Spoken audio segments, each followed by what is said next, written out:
following is an exclusive presentation of Ravens Productions.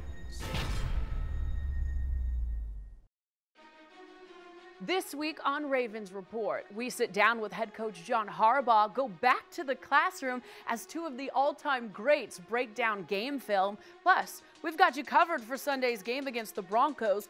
All of that and more coming up on this week's Ravens Report.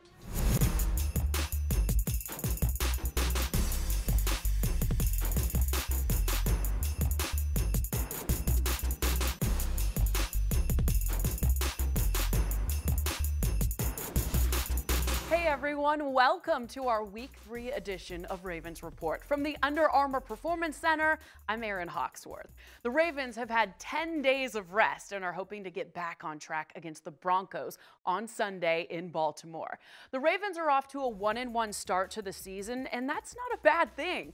Baltimore has made the playoffs 4 out of 5 times under John Harbaugh when splitting the first 2 games. This week, the challenge will be containing Von Miller and the Broncos' pass rush. Miller already has 4 sacks in just 2 games. Denver is 2-0, but it won't be easy for the Broncos as this will be their first road trip this season. Not only do they have to travel to the East Coast, but under Harbaugh, the Ravens have the 3rd best home winning percentage in the NFL and have been dominant in the month of September. Garrett Downing sat down with Harbaugh ahead of the Ravens matchup with the Broncos. Hey, Coach, thank you very much for the time. And as we look forward to this game against Denver, you've had kind of a mini bye. By the time you guys take the field on Sunday, you will have had 10 days between games. So how does that time off help your team? I mean, I think it helps us in a lot of ways. We get a chance to get healthy, a little more healthy. We get rested. But it's not much fun when you don't win. You know, it's a lot better to have that mini bye, or whatever you want to call it, after a win. We've had a lot of those on Thursday nights over the years.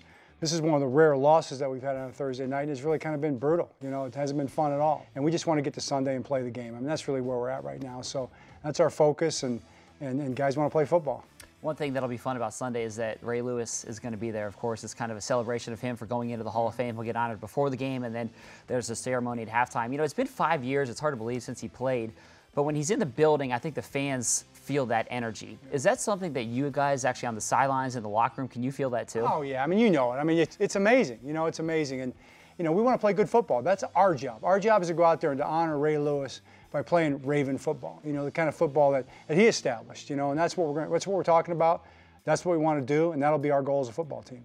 I want to get into X's and O's a little bit. Let's talk about the passing game because we spent so much time over the course of the offseason and the summer talking about this, and through 2 games, it looks really good. And so how pleased are you with where Joe is in terms of chemistry in this offense passing-wise? Yeah, it's all good, but you know what? We got to get better in every single way. I mean, whether it's pass game, run game, punt protection, defense, nobody's a good team right now. You know, they can talk about teams that are 2-0, then they're not a good team yet. I mean, they're not nearly good enough to win the Super Bowl yet. We're only 2 games in. You know, so all of us have to do a lot of work and get better. And along the way, you need to win games to keep yourself in the hunt. So all we're trying to do right now is be the best we can be and win the football game and try to improve. So with the passing game, I would say, yeah, your point is exactly right. It's been good, you know. But you know what? We need to be a lot better to get where we want to go. Faster, more precise, make tougher catches, make tighter throws, firmer protection. We're working really hard to become really good at, even great, and that's the goal. Another exciting piece on offense is Lamar Jackson, and you know there was so much last time we did this interview. I asked you how are you going to use him, and there was kind of this mystery and this intrigue, and through 2 games we've got a little sample of that. I'm curious what the process is within a game in deciding, okay, here's an opportunity to get him out here, because obviously there's game plan specific things, but actually like within a game how you decide those things. Well, Marty's got him on his list just like any other play, so we plug him in situationally, or he's got him on the, you know, his play call order by down and distance. He's got that organized in different kind of ways, and those plays plug in just like any other play would. We want to use them that way. We want them to be just a normal part of our offense. It's a 2-quarterback offense, and that's a personnel group that we run on the field, and we run the play. I want to see the plays go. You know, I mean, they've been pretty good. I think they've forced people to defend us a little bit. They talk about it. Each team had a plan for it. But, you know, we want to pop a big play with that. We want to do something exciting with one of those plays, too. So we'll keep working for that. I'm sure they'll be in the offense every week, and try to make some hay with them. Nationally, when people think of the Denver Broncos, you think of that defense, you think of number 58, Von Miller. That's sort of the first person from an outside perspective that comes to mind. So I'll ask you a simple question with a much tougher answer. What do you do to try to slow him down because he's such an important piece of what they do? Well, you got to block him. I mean, that's a simple answer to the complicated question. The complication, obviously, is how do you do it, and how do you do it without letting everybody else wreak havoc. So, you know, you got to find a way to keep him off balance a little bit, keep him guessing just a little bit. We'll have a big plan. We'll be aggressive towards him, but they have a lot of other guys too, and they've got 4 really good pass rushers that we're going to be cognizant of. And their inside guys can push the pocket. They got 2 defensive ends that are much like our guys, big physical guys, and they got a nose guard that we're all very familiar with, right? He's been in Cincinnati. You got the big hair coming out the back, you know, and it's a good defense, very good front 7. We've got our work cut out for us, but we're up to the challenge. Coach, well, I appreciate the time. It should be fun to see how it all plays out on Sunday. Thanks, Garrett. Appreciate it. Thank you. Nobody has been better playing at home in September than John Harbaugh. Since 2008, Harbaugh is 16-2 at M&T Bank Stadium. The Ravens will hope to push that win total to 17 as the Broncos come to town on Sunday. Still to come on Ravens Report, we head back to the classroom as Ray Lewis and Ed Reed break down game film at IMG Academy for the next generation of players.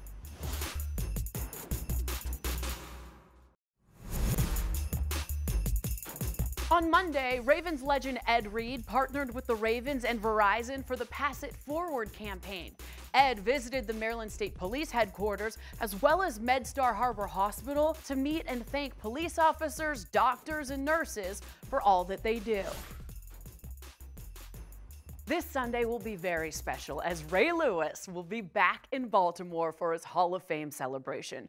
Ray will likely be joined in the Hall next year by former teammate Ed Reed, and they were so good together. The two combined for 22 Pro Bowls, 3 Defensive Player of the Year awards, and 12 selections to the NFL's All-Pro team. Not to mention a championship. Ray and Ed were arguably the greatest ever at their positions. And even in retirement, Ray and Ed stay involved in football. Earlier this year, they visited the IMG Academy in Florida to help prepare the next generation of college and professional players. Ed said the most important thing is film study. Why? Because you have to watch yourself repetitively over and over and over again doing the same thing. I'll never forget this. The first time I met Ray, he said, believe what you see and what you study. What you study on this tape and what you see, it's gonna happen. It's just a matter of time when. Me and him always used to say this. You can fool us once, but you will never fool us twice. This guy, they're gonna put this same formation and they're gonna flip it. But this same play, I want you to watch. I hesitated. Go. You saw me? Watch this. Hesitate, hesitate, hesitate. Go block. Right. Now watch this. Few plays later, that same play gonna come back to haunt him. If you got beat on the play the week before or in the first half, they're gonna come back to it. Like Ray said, they came back to the play. Same play. Remember, this time, the tight end was on the line to the right. That's why the game is so repetitive. Believe It'll never it. change. Look, Believe you'll in never it get me now, twice. guys. You'll never get me twice. Believe it, man. Believe it. The game is mastery, guys. If you're playing against Peyton, and Peyton comes up to the line and he sees Ed cheating, he checking. If Ed checking, Ed looking at me saying, Lou, we gotta switch that. We check. Brady come to the line, Brady checking, we checking. Switch that, switch that. No, we gotta go this side. No, tight end gonna go on motion. Right. But when you have to play against minds, every little thing is a chess match. It ain't checkers. In college and high school, y'all playing checkers. Usually the best player can double jump and do all this. Man, when you get to the league, partner, it's a whole nother ball game. If you trust each other on defense, man, you're great together. It don't matter. Kelly Craig, eat up. Eat up. I engage him. 1 yard loss. It's beautiful when you put it together. When you really put it together, it's beautiful to watch. Constant communication on defense. Constant communication. I mean, every snap. There's not a time when you shouldn't be talking to each other. We had a rule in Baltimore. We practice one way. Everybody must get to the football. Everybody. Look how many jerseys around the football. Big part about what we talking about is this right here. That's it.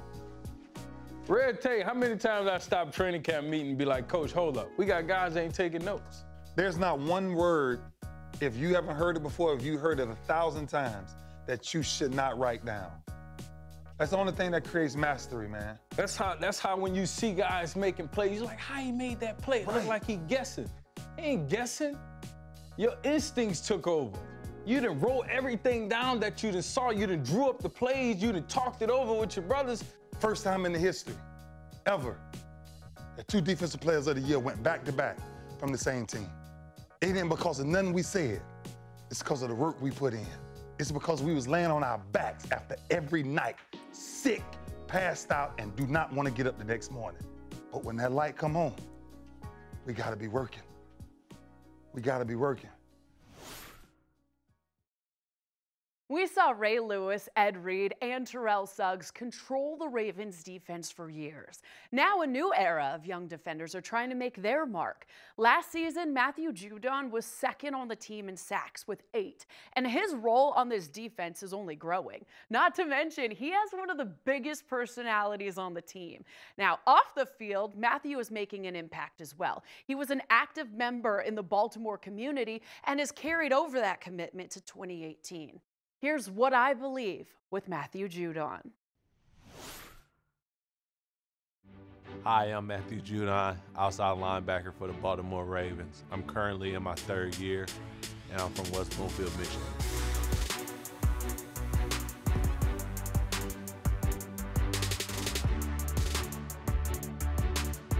We've done a lot around the city of Baltimore, just trying to reach different people. I'm gonna speak to you guys about excellence, how you practice excellence, and how you go about it every day. I like talking to kids because myself, I wouldn't say I was bad, but I was a very active kid.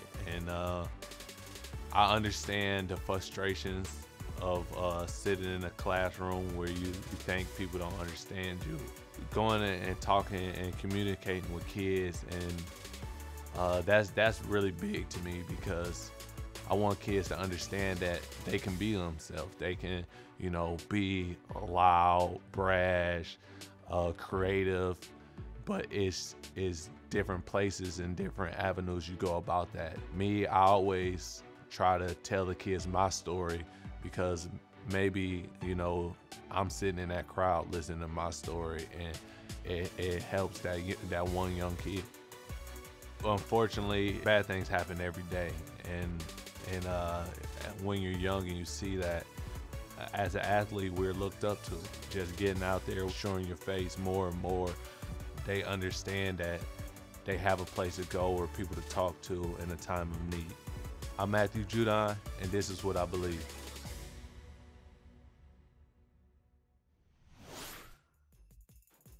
Still to come on Ravens Report. For the 3rd time in his tenure, Ozzie Newsome drafted 2 tight ends in the same draft. After catching his first touchdown pass last week against Cincy, we go 100 yards with Mark Andrews.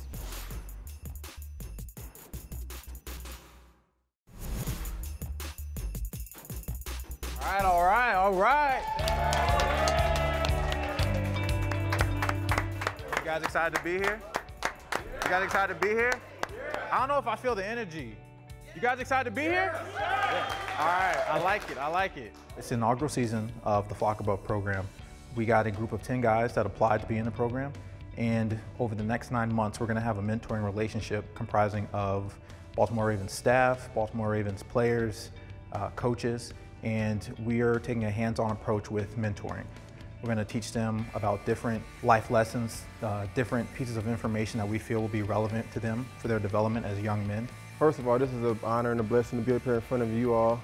We play this game for 2 reasons: to make big plays, but to also come back and see the next generation, to kind of give you guys some insight or some words of encouragement, so one day you all will be up here, not just about playing sports, but impacting this world in a much bigger way than what we see on a day-to-day surface. Brandon is a phenomenal person, phenomenal football player, phenomenal father, phenomenal philanthropist. When it comes from Brandon Carr, NFL vet who's been playing for 10+ years, who's been able to be the most durable player in the NFL and have so much success, but also a person who's so humble, and he shared a very powerful, heartfelt message Of course, I'm here to do great things on the field, but the bigger piece, the unseen piece is off the field. There are a lot of people, not only in Baltimore, but around the country that just need inspiration, that need resources and help. For the time being, while I'm in a moment in Baltimore and being blessed to play this game and be in this wonderful city, why not get out and be active in the community? Why not get out and help and encourage and just see what's out there? Team up with like-minded individuals and other foundations, organizations to try to move the needle, to try to make our communities in this world just a better place one day at a time. 1, 2, 3. Flock above!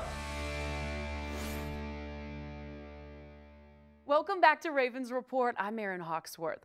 The Flock Above Mentorship Program is just one of the many community initiatives the Ravens have in progress this year. And we'll be showcasing many more examples of the Ravens' involvement in the community throughout the season. Meanwhile, rookie tight end Mark Andrews has turned out to be a valuable receiver for Joe Flacco. Andrews caught his first career touchdown last week against the Bengals. Andrews was impressive at Oklahoma, even taking home the John Mackey Award as the nation's top tight end.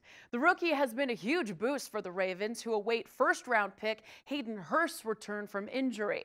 Our Evan Washburn takes a 100-yard stroll with Andrews. All right, Mark, you ready for 100 yards here? This is the debut of this segment. We got to do it right. I'm excited to get warmed up. All right, well, let's start moving here, and we'll start in an obvious place. Your first touchdown last Thursday against the Bengals. I have to imagine that was a moment you dreamed of your whole life.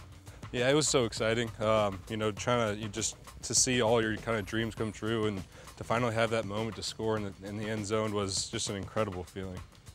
No real celebration. I'm guessing the emotions were running so high that you just thought, I got to pass this ball off. But for the next one, do you think we'll see something? You know, I think that's to be determined. You know, I think I got to let the fans wait and see what we have planned.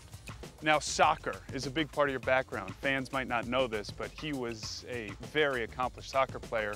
What did that do for your football game, and how would you describe yourself as a soccer player? Being a soccer player was huge for me, and especially being a big guy, just having that footwork at an early age has been instrumental to me playing tight end. Oklahoma, this is a program synonymous with high-level players, and now you get to play against some of them, and with one in Orlando Brown Jr. and then Baker. What's that going to be like to compete in the AFC North against those guys? It's going to be awesome. You know, you just play with them for so long, and obviously great friends with Baker, and be able to play against a competitor like that, it's all you can ask for. All right, we just crossed the 50, so we're in the home stretch here. If you weren't playing football, what do you think you'd be doing with your life? You know, I'd probably go somewhere with diabetes. You know, I love helping kids out with diabetes, so that's something that's very, you know, dear to my heart, and I can see myself doing, you know, after football and if I wasn't playing football as well. Short sample size, but the city of Baltimore, what stood out to you about what makes this place special in your mind? Yeah, this city is kind of hungry. You know, it kind of reminds me of, you know, a little bit of like an Oklahoma feel. You know, a city that, you know, works hard for everything they get and stays true to their colors. Lastly here, we got the Broncos coming into town. This is a team that's got a long history of success. What's your key going into this one? You know, it's always just do my job, play my game, and help any way I can to help this team win. Well, Mark, you did it, man. 100 yards, not even a deep breath. Thank you. Appreciate the time. Thanks. Appreciate it. Thank you. Coming up next on Ravens Report, the 2-0 Denver Broncos are coming to Baltimore this weekend for their matchup against the Ravens. We break down Sunday's game next.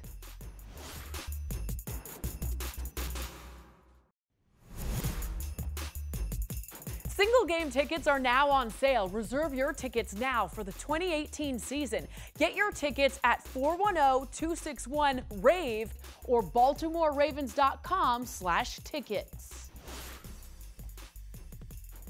The Ravens and Broncos match up well against each other, which should lead to a great game on Sunday. Both teams rank high in the league in total offense, but the Ravens have the edge in pass defense. Eric Weddle, Brandon Carr and company will hope that trend continues against Broncos receivers Demaryius Thomas and Emmanuel Sanders. Welcome back to Ravens Report. I'm Erin Hawksworth. Joe Flacco has gotten off to a great start this season and has been especially good at home. Over the last 6 games at M&T Bank Stadium, Joe is 5-1 and has a touchdown to interception ratio of 10-1. Not to mention the Ravens are also perfect in the red zone this year. But above everything else, the key to Sunday's game is containing Denver's Von Miller. Ronnie Stanley and James Hurst will have their hands full stopping one of the best players in the NFL. For more, here's Evan Washburn.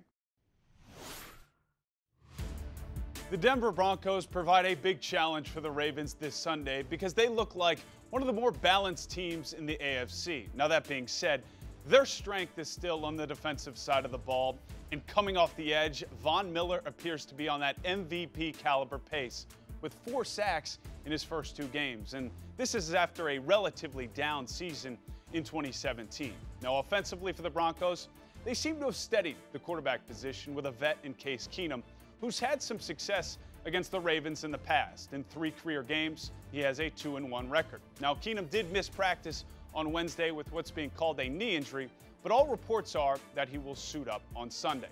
Now, as for the Ravens, this is a critical game as the schedule gets daunting the next 3 weeks with 3 straight road games, including that primetime matchup against the Steelers in Week 4.